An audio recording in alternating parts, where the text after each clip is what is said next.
मैं लाल जोड़े में बेड पर एक तरफ सिमट कर बैठी हुई थी। कमरे का दरवाजा खुला तो मेरा दिल उछलकर हलक में आ गया। मैं चिपकी सी बैठी रही। आने वाला मेरा पति था, जिससे अभी कुछ देर पहले मेरी शादी हुई थी। वह चलता हुआ मेरे बेड के करीब आ गया। मेरा दिल बेतहासा धड़क रहा था और डर भी लग रहा था। तभी मेरे पति ने कहा, मैं तुम्हें बहुत बड़ा सच बताना चाहता हूँ। मैं नहीं चाहता कि तुम किसी आस उम्मीद में अपनी जिंदगी गुजारो। मेरे कान अचानक से खड़े हो गए। ऐसा कौन सा राज था जो मेरा पति मुझसे बताना चाहता है? दिल में हजारों सवाल थे कि कहीं यह पहले से शादीशुदा तो नहीं, या किसी और को पसंद तो नहीं करता, या मुझे छोड़ना चाहता हो। मैं इस थोड़े से लम्हे में जितने अंदाजे लगा सकती थी लगा लिए, लेकिन जब मेरे पति की खामोशी टूटी तो मेरे कानों में साए साए होने लगी। मेरा पति नामर्द था, यह सुनकर मैं चुप रह गई। वह भी बोलकर मेरे जवाब का इंतजार करने लगा। मुझे समझ नहीं आ रहा था कि मैं इस बात का क्या जवाब दूं। वह अपनी जगह से उठा और चुपचाप कपड़े बदलकर कमरे के पिछले दरवाजे से बाहर जाने लगा तो मुझे आवाज दी। मैंने घूंघट उठाकर देखा तो वह धीमी आवाज में बोला, मैं जा रहा हूँ, सुबह तक आ जाऊंगा, परेशान न होना। इतना बोलकर उसने कमरे का पिछला दरवाजा खोला और बाहर निकल गया। जबकि मैं पूछना चाहती थी कि कहाँ जा रहे हैं, मगर न मेरा मुंह खुला और न ही उनसे पूछने की मोहलत मिली। पीयूष कमरे से चले गए तो इतना बड़ा और फूलों से सजा कमरा साए साए करने लगा। मुझे अचानक से खौफ महसूस हुआ। साथ ही कुछ देर पहले पति के बोले गए जुमले मेरे कानों में कांटों की तरह लगने लगे। यानी मैं नामर्द हूँ, मैं पूरा मर्द नहीं हूँ। ऐसा लग रहा था कमरे की दीवार मुझ पर हंस रहे हो। मैं वहीं बेड के साथ टेक लगाकर फर्श पर बैठ गई। पता नहीं कब मेरी आंख लगी और मैं होशो हवास से बेगाना हो गई। दोबारा मेरी आंख हल्के से शोर से खुली। मैंने आंखें खोलकर देखा तो मेरा पति ड्रेसिंग टेबल के सामने खड़ा गीले बालों में कंघा फेर रहा था। उसने एक नज़र मुझ पर डाली और बोला, उठकर कपड़े बदलकर तैयार हो जाओ। अभी कुछ देर तक मेहमान तुमसे मिलने आना शुरू हो जाएंगे। फिर तुम्हारे घर वाले नाश्ता भी लेकर आएंगे, तो ऐसी खराब हालत में मिलोगी क्या? मैंने खुद देखा तो रात वाला लहंगा मैंने पहन रखा था, बाल भी बिखरे पड़े थे। मैं फटाफट उठी और एक गुलाबी जोड़ा उठाकर वॉशरूम में घुस गई। कुछ देर बाद तैयार हुई तो घर वाले नाश्ता लेकर आए। पीयूष और मैंने कमरे में ही नाश्ता किया। पति नाश्ता करने के बाद कमरे से बाहर गए तो सब लड़कियां मुझे बार बार छेड़ने लगी और साथ ही बार बार मुंह दिखाई का पूछने लगी, क्या मिला है? मैं फीकी सी मुस्कुराहट पर सबकी बातों को टाल रही थी। मुंह दिखाई वाली बात नहीं टाल सकती थी। मेरे चेहरे की रंगत एकदम से उतर गई। अब उन्हें क्या दिखाऊं? मैंने कांपते हाथों से साइड टेबल का दरवाजा खोला तो अंदर एक मखमली अंगूठी वाली डिबिया रखी थी। मैंने कह दिया कि यही मुंह दिखाई में मिली है, जिससे वह सब तो इत्मीनान हो गई। इन सब से फ्री हुई तो शाम तक पीयूष वापस नहीं लौटे थे। रात को सिवाय उन्होंने राज बताने के और सुबह तैयार होने के अलावा कोई बात नहीं की थी। मैं अंदर ही अंदर बहुत परेशान थी। मुझे मुस्कुरा मुस्कुरा कर सबसे बातें भी करनी थी, ताकि कोई यह ना समझ ले कि मैं खुश नहीं हूँ। खैर, रिसेप्शन रात को थी और इससे पहले वह वापस आ गए और मैं रिसेप्शन के बाद सीधा अपने घर आ गई, जबकि पीयूष मेरे साथ नहीं आए थे। मम्मी बातों बातों में बार बार यही पूछती कि जानवी, खुश तो हो ना तुम, कोई फिक्र तो नहीं है? मैं हंसकर नहीं में सर हिला देती। रात को सोने के लिए लेटी तो हमारी काम वाली मेरे पास आई, क्योंकि घर में मेहमान थे तो उसे रात को वहीं पर रुकना था। वह अच्छी खासी बड़ी औरत है। मुझे देखकर बोली, बिटिया जरा छत पर आना। मैं फ्री हुई तो छत पर चली आई। वह वहाँ पहले से मौजूद थी। मुझे एक तरफ बिठाकर बोली, देखो, बचपन से तुम्हें पाला पोसा है, भले से तुम्हारे घर में काम करती हूँ, मगर तुम्हें अपनी बेटी समझा है। मैं जानती हूँ तुम खुश नहीं हो। मुझे बताओ क्या मसला है?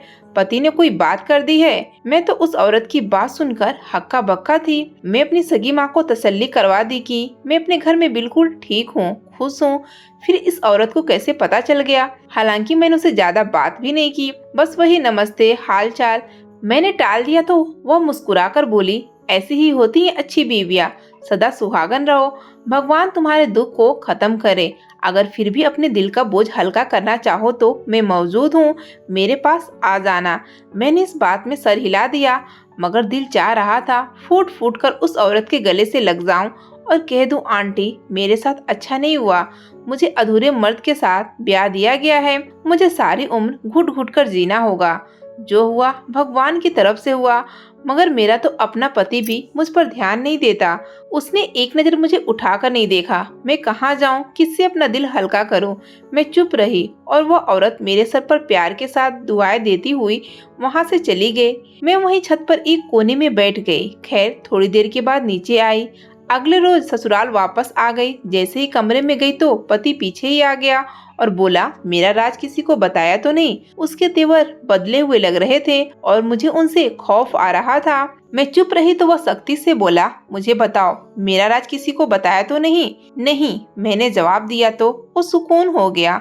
उसने मुझे सख्ती से मना किया था कि खबरदार यह बात किसी को भी बताना मत, वरना तुम्हारी जो बदनामी होगी वह तो अलग, तुम्हारी बहन की भी तलाक हो सकती है। मुझे वह इतना सख्त नहीं लगा था। पहले यूं लगा था पीयूष अपनी शर्मिंदगी छुपाने के लिए मुझसे मुंह मोड़ रहे हैं, सामना नहीं कर पा रहे हैं। मगर अब ऐसा लग रहा था जैसे वह मुझे दबाने और डराने की कोशिश कर रहे हैं। अगर वह धमकी न भी देते तो मैं सच में किसी को भी नहीं बताने वाली थी। मगर खैर मुझे दिल ही दिल में दुख हुआ था। मैंने इस बात में सर हिलाकर वहां से दूर हो गई।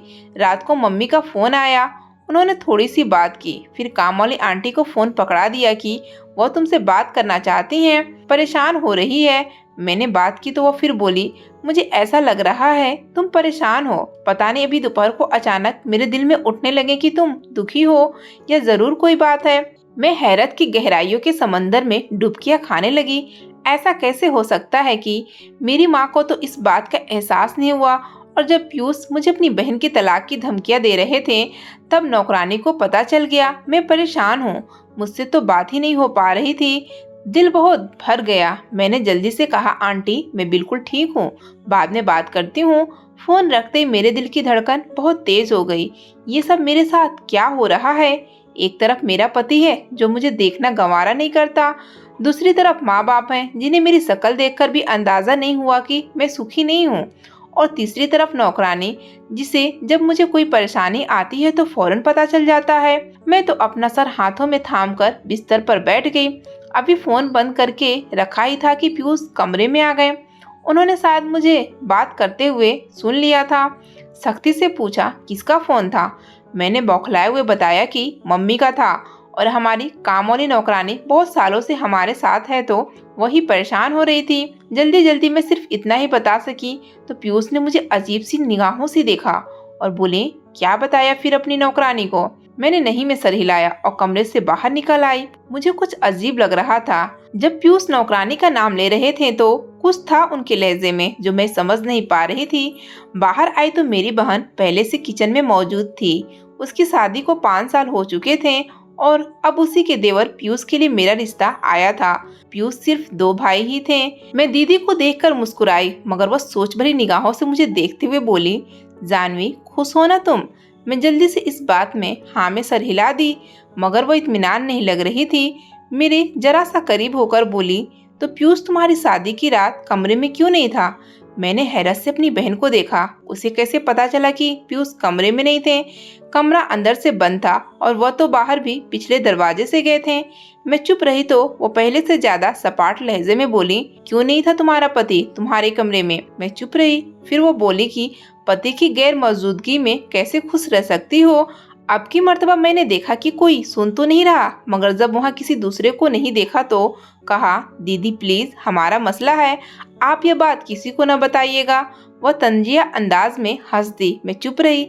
इससे पहले कि और कुछ कहती वो किचन से चली गई। मेरे आसपास मौजूद सब लोगों को क्या हो गया है? मैं भूल गई थी कि मैं किचन में आई हूँ। वापस कमरे में गई तो पीयूष वहीं पर मौजूद था। मुझे अचानक से याद आया कि इन्हीं से बचकर गई थी। कोई ऐसी वैसी बात न कर दे जो मुझे परेशान करे। तुम मेरी तरफ से आजाद हो, जो करना चाहो तुम्हें आजादी है। मुझे बहुत हैरत हुई कि यह शख्स आखिर मुझसे चाहता क्या है। जब मैं अपने घर में थी तो ब्याह कर ही न लाता। इसे अपनी कमी का पता था तो मेरी जिंदगी क्यों अपने साथ जोड़ी? अब अगर मैं इसकी बीवी बन गई हूँ तो यह तो मुझसे पूरी तरह लापरवाह हो चुका है। बड़ी मुश्किल से मैंने खुद को कुछ भी कहने से रोका। वहीं सोफे पर बैठ गई। अचानक मुझे उलझन सी हुई। जब मैंने सर उठाकर देखा तो पीयूष मुझे ही देख रहा था। मैंने भी नज़रअंदाज किया। जब उन्हें मेरी ज़रूरत ही नहीं तो मैं क्यों बिना वजह उनके आसपास मंडराती। मैं फ्री रह रह कर थक चुकी थी तो शाम को उठकर कुछ मीठा बनाने का सोचा। बहन से पूछा तो वो मेरी मदद करने लगी। हम दोनों ने मिलकर रसमलाई बनाई और सबको खाने के साथ दी। सास, ससुर, जेठ सभी ने मेरी बहुत तारीफ की सिवाय पीयूष के। मुझे रोना भी आ रहा था मगर बाहर तो मैं इस बात का इजहार भी नहीं कर सकती थी। कमरे में आई तो वो तैयार हो रहे थे। अब भला रात को उन्होंने कहाँ पर जाना है, मगर यह सवाल पूछने से ज्यादा जरूरी एक दूसरी बात थी। मैंने धीमी लहजे में कहा, पीयूष जो आप कहेंगे वैसा ही होगा, मगर कम से कम मुझे बीवी होने का दर्जा तो दें। वह खामोशी से मुड़कर मुझे देखने लगा। उसने एक शब्द भी नहीं कहा था। मैंने उसे खामोश देखा तो बड़ी झुंझलाहट हुई। मैं फिर बोली कि इस कमरे में आप बेशक मेरे साथ जो मर्जी जो रवैया रखें, मगर कमरे से बाहर कम से कम बीवी होने का तो मान दें। मैं चुप कर गई। अजीब लग रहा था क्योंकि पीयूष बस मुझे गहरी नजरों से देख रहे थे। अब मुझे अफसोस होने लगा। क्या बोल रही हूँ, ये आदमी तो है ही पत्थर दिल, ये कहाँ मेरी बात समझ सकेगा। वापस पलटकर मुड़ने लगी तो वो अचानक बोला, क्या चाहती हो। मैं चुप कर गई और नहीं में सर हिला दिया।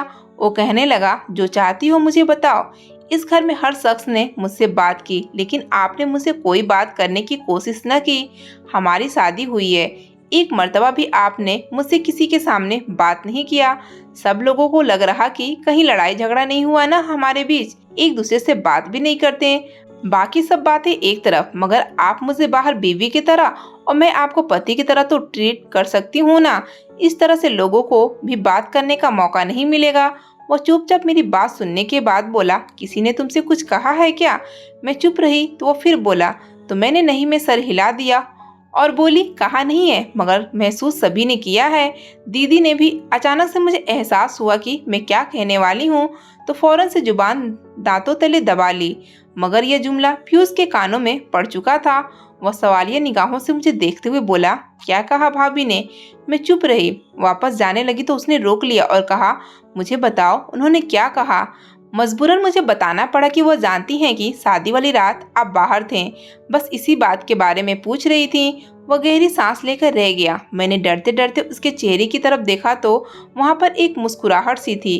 वो मुझे देखकर बोला, उनका कोई बात नहीं है, उन्हें कोई सफाई देने की जरूरत नहीं, मैं खुद ही समझा दूंगा। इतना बोलकर उसने बालों में कंघा फेरा और मुझे आज रात फिर वापस न आने का बोलकर चला गया। मैं पीछे खड़ी की खड़ी रह गई। क्या मैं इतनी बुरी थी जो मेरे माँ बाप ने किसी बोझ के समान मुझे उतारकर ऐसे लड़के की बीवी बना दिया था जो मुझे देखना तक गंवारा नहीं करता।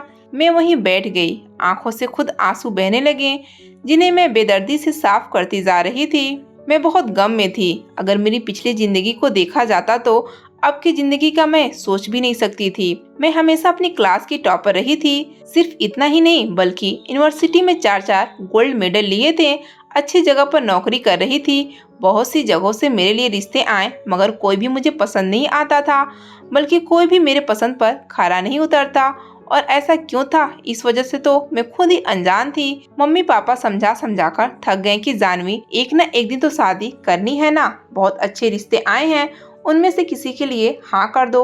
मगर मैं इनकार करती रही। फिर बात हुई कि अगर उनमें से किसी को हाँ नहीं करना तो अगर तुम्हें कोई पसंद है या अच्छा लगता है तो उसी का बता दो, अगर कोई ऐसा वैसा मामला है तो छुपाओ मत। मगर मैंने फिर भी इनकार कर दिया कि ऐसा वैसा कुछ नहीं है। एक रोज देखा कि दीदी आई हुई हैं। हम सब बड़े मजे से बैठे बातें कर रहे थे। रात को सब सोने के लिए लेट गए तो मैं भी सो गई। जब अचानक रात को मेरी आंख खुली तो देखा मम्मी और दीदी जाग रही हैं। दोनों खुसुर फुसुर कर रही हैं। मैं भी जानबूझकर सोती बनी रही कि ऐसी क्या बात है कि जो यह सबके सो जाने का इंतजार कर रही थी। क्या है वह जो हमारे सामने नहीं कहा जा सकता। मैंने थोड़ी कोशिश करके उनकी बातें सुनी तो वह दोनों मेरी ही शादी की बात कर रही थी। मम्मी बार बार एक ही बात कह रही थी कि जानवी अभी शादी के लिए तैयार नहीं है। हम समझा समझा कर थक गए हैं। जिस पर दीदी ने कहा कि एक मर्तबा मेरा लाया हुआ रिश्ता तो बताए दो सही, फिर देखते हैं आगे वह क्या कहती है। मम्मी ने इनकार कर दिया कि मुझे नहीं लगता वह मानेगी। जहाँ इतने बड़े बड़े रिश्ते उसने ठुकरा दिए, क्या वह एक मामूली से थाने वाले का रिश्ता कबूल करेगी। दीदी ने दोबारा जोर किया कि नहीं मम्मी, एक मर्तबा बात तो करके देखें।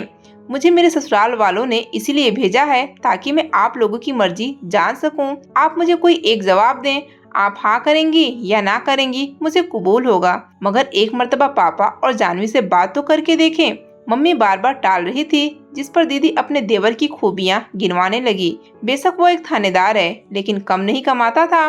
ऊपर से वहाँ मैं भी होंगी। घर का माहौल भी देखा हुआ है, कोई गैरों वाली बात तो नहीं जिसकी फिक्र करे। वैसे भी सब कुछ हमारे सामने है, तो फिर नाशुक्री हुई ना। और वैसे भी लड़कियां शादी से मना करती ही रहती हैं। आप एक बार जानवी से बात करें, वरना पापा से पूछें। अगर वह मानती है तो फिर उसकी फिक्र ना करें। अब सारी उम्र इसे घर बिठाकर तो नहीं रखेंगे ना। उसके बाद भी बहुत सारी बातें करती रहीं, मगर मेरा दिमाग थानेदार पर अटक के रह गया। अभी साल भर पहले ही तो दीदी के देवर की थाने में भर्ती हुई थी, यानी उसका रिश्ता मेरे लिए आया था। यह सोचकर मेरा दिल तेज रफ्तार से धड़कने लगा। उन 5 सालों में अगर कोई मर्द मुझे अच्छा लगा था तो वह पीयूष ही था। दीदी की शादी पर उससे हल्की फुल्की बात हुई थी। शादी के बाद कभी कभार दीदी को छोड़ने आ जाता या कभी हम उधर चले जाते, तो बस हाय हेलो तक ही बात सीमित थी। उसकी यही बात मेरे दिल को भाई थी। शायद अभी तक इसलिए मैं किसी दूसरे का रिश्ता कबूल नहीं कर पाई थी। दिल ही दिल में मुझे अच्छा लगने लगा था। मेरी हालत बहुत अजीब सी हो गई। अगर मम्मी कल ही मुझे इस रिश्ते का पूछती तो मैं हाँ कर देती, लेकिन मसला यह था कि मम्मी तो मान ही नहीं रही थी। उनके मुताबिक मैं कभी भी इस मामूली से रिश्ते के लिए हाँ नहीं करूँगी। मेरी हालत खराब हो रही थी। अच्छा भला आया हुआ रिश्ता वापस चला जाता। मैंने दिल में शिद्दत से दुआ की कि काश मम्मी इस रिश्ते के बारे में मुझसे पूछ ले। मुझे उम्मीद थी कि दीदी इतनी आसानी से मानने वाली नहीं है। उनके ससुराल का मामला है तो वह इतनी जल्दी हार कैसे मान जाएंगी। अगर कोई बात चली तो 1-2 मर्तबा इनकार करके मैं हाँ कर दूंगी। हैरत की बात यह थी कि जब तक यह रिश्ता नहीं आया था, मुझे नहीं पता था कि मेरा दिल यहीं पर शादी का मन है। अब जबकि रिश्ता आ गया था तो मैं उसे ठुकराकर अपनी ख्वाहिश खत्म नहीं करना चाहती थी। खैर अगला पूरा दिन खामोशी से गुजर गया। घर में कोई इस तरह बात नहीं हुई थी। मैं बहुत बेचैन हो रही थी। मैंने बातों बातों में मम्मी और दीदी को कुदेरने की कोशिश की, मगर उन्होंने मुझसे भाप तक नहीं निकाले। और उससे अगला दिन भी ऐसे ही गुजर गया। अब मुझे फिक्र होने लगी कि कहीं मम्मी का इनकार कबूल तो नहीं कर लिया गया। पहले घर में जो भी रिश्ता आता था उसका जिक्र मुझसे जरूर किया जाता, तो ऐसे इसकी तो हवा भी नहीं लगने दी थी। खैर मेरी दुआओं और बेचैनी का फायदा यह हुआ कि तीसरे दिन मम्मी ने मुझे बिठा लिया। साथ ही दीदी भी बैठ गई। दीदी ने सख्ती से बात शुरू की। जानवी देखो, तुम्हें शादी करनी है ना। तुम्हारे बाद जो बहनें हैं 2, मम्मी पापा उनके लिए भी रिश्ते तलाश कर रहे हैं। तुम्हारे बोझ से हल्का होकर ही करेंगे ना ये सब। मैंने कहा मुझे पढ़ना है अभी। मम्मी बोलने लगी, मगर दीदी ने मम्मी को चुप करा दिया। शादी की बात पढ़ती रहना, और जो तुम्हारे लिए रिश्ते आए हैं उनमें से कोई भी पसंद करके हाँ कर दो। मेरा दिल कांपने लगा। मतलब उन रिश्तों में से हाँ क्यों करूं? पीयूष का रिश्ता, उसकी बात क्यों नहीं कर रही? मैं चुप रही। 2 मिनट बाद वह बोली, ऐसा करो, इन रिश्तों में से पीयूष मेरे देवर का रिश्ता भी है। अच्छा रिश्ता है, कमाता भी अच्छा है। ऊपर से मेरे ही घर आओगी तो आसानी रहेगी। बाकी जो भी फैसला हो तुम्हारा, हम वहीं पर शादी कर देंगे। मगर याद रखना, अब की मर्तबा तुम्हारी एक नहीं चलने दूंगी। बहुत सता लिया तुमने मम्मी पापा को।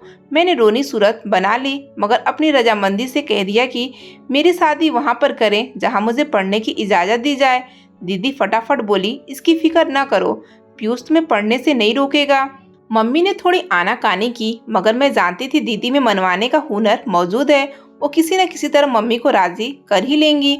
मगर मैं कोई रिस्क नहीं ले सकती थी। उधर मेरी शादी के मामला पर बात होने लगा। इधर मैंने दुआएं करना शुरू कर दी कि हे भगवान, शादी तो होनी ही है, क्यों न मेरी ख्वाहिश के मुताबिक हो जाए।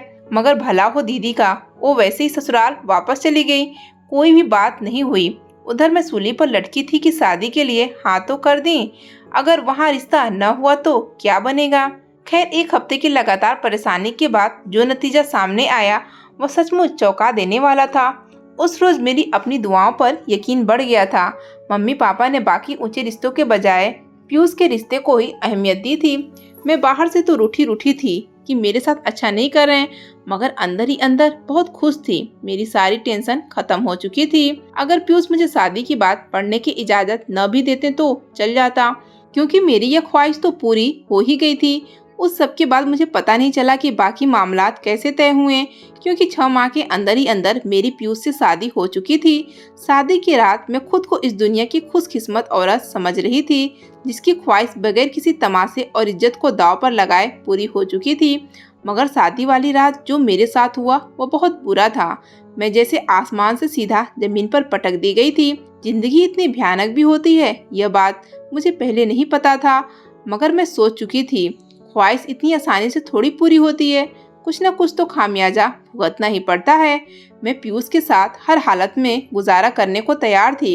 काश उनका रवैया मेरे साथ न बदलता। उनका रवैया, लहजा मेरे साथ दिन पर दिन खराब से खराब होता चला गया और मैं भी दूर होने लगी। अब मैं अपने फैसले पर पछता रही थी। सिर्फ इतना ही नहीं, दीदी का रवैया भी बहन से जेठानी वाला बन गया और बातों ही बातों में वो मुझे न जाने किस बात के ताने दे रही थी। मैं समझ नहीं पा रही थी। खैर, इसी तरह एक हफ्ता गुजर गया। हम दोनों एक दूसरे के लिए बिल्कुल अजनबी थे। शादी से पहले पीयूष मिलते तो बहुत अच्छे से अपनायत से बात करते, मगर अब उनका अंदाज ऐसा था जैसे कमरे में सिर्फ वही मौजूद हो। मेरी तरफ ध्यान देना तो दूर, वो देखना तक गंवारा नहीं करते। हफ्ता भर वह रोज रात को तैयार होकर कमरे के पिछले दरवाजे से चले जाया करते। मैं पूरी रात उनकी राह तकती, फिर कहीं भोर के वक्त जाकर वह कमरे में वापस आते। तब नहाने के बाद अपना मोबाइल लेकर बैठ जाते। मैं नाश्ता बनाती तो यूनिफॉर्म पहनकर थाने चले जाते।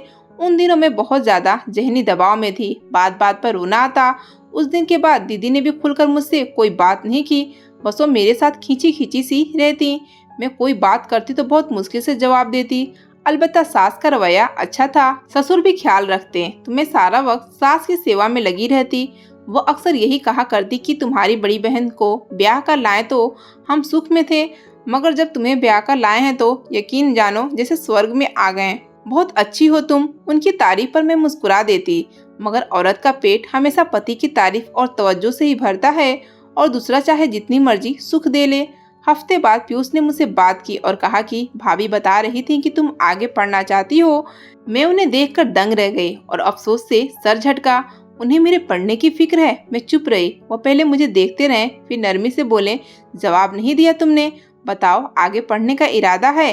आप पढ़ने देंगे मुझे? मैंने रूखे लहजे में पूछा, क्योंकि जो शख्स मेरी बहन की तलाक की धमकी दे सकता है, उससे और उम्मीद थी कि क्या वह गम और पाबंदियों के पहाड़ मुझ पर तोड़ दे। जाहिर सी बात है, अगर तुम्हारी ख्वाहिश है तो मैं तुम्हें क्यों रोकूंगा। अगर पढ़ना चाहती हो तो अप्लाई करो, वरना मुझे बता दो, मैं अप्लाई कर दूंगा। मैं कपड़े तह करके रख रही थी। यह बात इतनी गैर यकीनी थी कि मेरे हाथ से कपड़े फिसल गए। वह शख्स जिसने कभी मुझसे खुलकर बात नहीं की, वो मेरी ख्वाहिश पर ध्यान दे रहा था। मैंने कहा, आप मुझे इजाजत दे रहे हैं पढ़ने की? उन्होंने इस बात में सर हिलाया और कहा, बिल्कुल, जब भी पढ़ना चाहो तुम पढ़ सकती हो। मैं तुम पर कोई रोक टोक नहीं करूँगा। तुम जो काम करना चाहो खुलकर करो, बेशक मुझसे भी इजाजत न लो। मुझे तुम पर यकीन है। मैंने तन कर कहा, अगर आपको मुझ पर यकीन है तो आप दीदी की तलाक की धमकी न देते। पता नहीं कैसे, मगर लाचारी तौर पर मेरे मुंह से यह बात निकल गई तो हल्का सा मुस्कुरा दिया। उन्हें यूं मुस्कुराते हुए शादी के बाद पहली मर्तबा देखा था। मुझे उस वक्त अपने नसीब पर रश्क भी आया और रोना भी। वो सर झटक कर बोले, यकीन है तुम पर, जो करना चाहो बगैर पूछे कर सकती हो। मैं कमरे से बाहर आ गई, क्योंकि मेरे आंखों से आंसू बहने लगे थे। शायद पीयूष भी समझ गए थे, क्योंकि जब मैं कमरे में आई तो पीयूष सोफे पर बैठे कमरे के दरवाजे की तरफ ही देख रहे थे। उनके चेहरे पर दुख और टेंशन साफ नजर आ रहा था। आंखें भी लाल थी। मैं चुपचाप काम समेटने लगी। कुछ देर बाद वो अपनी जगह से उठे और मेरे करीब आकर बोले, कल अपने डॉक्यूमेंट्स और ज़रूरी इन्फॉर्मेशन मुझे दे देना। जहां अप्लाई करना है वो भी बता देना। मैं कल ही काम करवा दूंगा। मैंने मुड़कर देखा, मगर वह वहां से जा चुके थे। मुझे यकीन नहीं आ रहा था कि यह वही पीयूष है जिससे मेरी शादी हुई। मैं हक्का बक्का खड़ी थी। रात हो चुकी थी और वह तैयार होकर जा चुके थे। अब मैं इतना जानती थी कि वो सुबह से पहले तक मैं उन्हें देख नहीं सकती। पता नहीं कहाँ जाते थे वह। मुझे पता नहीं क्यों बड़ी शिद्दत से रोना आया। मैं अभी कमरे में थी कि दरवाजा जोर जोर से बजने लगा। मेरा पूरा जिस्म कांप गया था, क्योंकि अगर किसी घर वाले ने देख लिया कि पीयूष कमरे में मौजूद नहीं तो मैं उन्हें क्या जवाब दूंगी। मैं कुछ देर बैठी रही, मगर जब दरवाजा बार बार बज रहा था तो मैं अपनी जगह से उठी और डरते डरते दरवाजा खोला तो सामने दीदी थी, जो इस वक्त बहुत गुस्से में थी। मुझे देखकर सख्ती से बोली, तुम्हारे पति ने मेरा जीना हराम किया हुआ है। उसकी इसीलिए शादी की थी कि वो मेरी जान छोड़ दे, मगर तुम भी उसे लगाम नहीं डाल सकी। इस तरह की बीवी होती हैं। मैंने हैरत से पूछा, क्या हुआ दीदी, आप इतने गुस्से में क्यों लग रही हैं? वह कटीले तेवर लिए मेरे पास आई और बोली, ज्यादा बच्ची बनने की जरूरत नहीं है, तुम सब जानती हो और सब पता है तुम्हें। इसे मना करो, मेरा जीना हराम ना करे, वरना मैं भूल जाऊंगी कि तुम मेरी बहन हो। मैं इससे पहले कि मैं और कोई सवाल पूछती, वो ठक ठक करती वहां से चली गई, जबकि मेरे लिए सोच के नए दरवाजे खोलकर जा चुकी थी। यानी दीदी को सब खबर थी। फिर उन्होंने जानबूझकर अपनी बहन की शादी ऐसी जगह पर क्यों की? सिर्फ शादी ही नहीं, बल्कि पूरा जोर लगाया कि मैं खुश रहूंगी। अब शादी हो गई है तो भला पीयूष उनका जीना कैसे हराम कर सकता है? मैं ठंडे दिमाग से सोचने लगी तो एहसास हुआ कि पीयूष रात को कमरे से चले जाते हैं। सिर्फ यही नहीं, दीदी को इस बात का ही पता है कि शादी वाली रात जब किसी को भी पता नहीं था, तब वो जानती थी। क्या मतलब? नहीं, मुझे गलत नहीं सोचना चाहिए, मैं बहुत गलत सोच रही हूँ। मैंने पानी पीकर खुद को ठीक किया, मगर दिमाग बहुत सी उलझनों में टिका हुआ था। वह रात मैंने कैसे गुजारी यह मैं ही जानती हूँ। कांटों पर थी पूरी रात। अगले रोज पीयूष आए तो उन्होंने मुझसे डॉक्यूमेंट मांगे, मगर मैंने देने से इनकार कर दिया। वो चौंक कर मेरी तरफ पलटे और बोले, सब ठीक है? मैंने कहा, पीयूष, मैं आपसे एक बात पूछना चाहती हूँ। आज तक कोई शिकवा नहीं किया मैंने, उसके बाद भी नहीं करूंगी, बस मेरी बात का जवाब दे दें। पीयूष के चेहरे के रंगत एकदम से बदल गए। क्या बात है, कोई परेशानी है क्या? मैंने दीदी की कही एक एक बात दोहरा दी। वो कुछ लम्हे मुझे हैरान होकर देखते रहे, फिर अचानक से बोले, जानवी, कुछ गलत मत समझना, मैं बताता हूँ कि वह ऐसे क्यों कह रही हैं। मैं अपने साथ भाई को भी लेकर जाता हूँ अक्सर अपने साथ। मैंने हैरत से पूछा, कहाँ लेकर जाते हैं? वह शर्मिंदगी से बोले, मुझे माफ कर दो, मैंने तुम्हें इतनी जहनी दबाव में रखा। दरअसल बात ही कुछ ऐसी है, मैं अपनी खाई कसम तोड़ना नहीं चाह रहा था, मगर मजबूरन तुम्हारी हालत देखकर तोड़नी पड़ रही है। मैं भी परेशान हूँ तुम्हें देखकर, इसलिए बता रहा हूँ। एक मर्तबा हमारे थाने में मेरा तुमसे रिश्ता होने के बाद एक लड़की आई थी, जिसके साथ ज्यादती हुई थी। वो लड़की तो मर गई, मगर मैंने कसम खा ली कि जब तक इसके मुजरिमों को नहीं पकड़ लेता शादी नहीं करूंगा। अगर शादी भी हो जाए तो अपनी जिंदगी में आगे नहीं बढ़ूंगा। मुझे उस लड़की के मुजरिम को फांसी तक पहुंचाना है। बस अभी तक उसके मुजरिमों की ही तलाश जारी है। ग्रुप था पूरा एक, बाकी सब पकड़े गए, सिर्फ एक फरार है। तो मैं भाई को भी कभी कभार अपने साथ लेकर जाता हूँ, जिस पर भाभी गुस्सा करती हैं। ऐसी वैसी कोई बात नहीं। शादी की रात भी तुम्हें इसलिए कहा था कि मैं नामर्द हूँ, यानी मेरे साथ वो कसम जुड़ी है। जब तक मैं इसे पूरा नहीं कर लेता तब तक मैं खुद को मर्द नहीं समझूंगा। मगर अफसोस, तुम्हें पूरी बात नहीं समझा सका। तभी तुम्हारे साथ सख्ती से रहता था और झूठी तलाक की धमकी दी थी, ताकि किसी और को बात ना बता दो और मामला बिगड़ न जाए। मैं अपने रवैये पर शर्मिंदा हूँ, मगर इतना जरूर बता दूं कि तुम पहली लड़की हो जो मेरी ख्वाहिश थी, ख्वाहिश हो और हमेशा रहोगी। यह बात सुनकर सुकून की गहरी लहर मेरे पूरे जिस्म में दौड़ गई। वह गम जो मैं इतने दिनों से झेल रही थी, वह तो सिरे से मौजूद ही नहीं था। सिर्फ एक कसम की खातिर पीयूष और मुझे कितनी जहनी परेशानियां उठाना पड़ा, यह सोचकर दुख भी हुआ और हंसी भी आई। यह गलती तो हमसे भी हुई थी, मगर मैं इतना चाहूंगी कि जिंदगी में जो भी फैसला कर लें, कम से कम अपने हमसफर को उससे अनजान न रखें, उसे विश्वास में लें। फिर बेशक दुनिया आपको छोड़ जाए, मगर वह नहीं छोड़ेगा। दोस्तों, उम्मीद करती हूँ आपको हमारी कहानी पसंद आई होगी। कहानी पसंद आई है तो वीडियो को लाइक करें, चैनल पर नए हैं तो चैनल को सब्सक्राइब करें, और हाँ, नोटिफिकेशन को ज़रूर दबाएं ताकि अगली अपडेट सबसे पहले आपको मिले।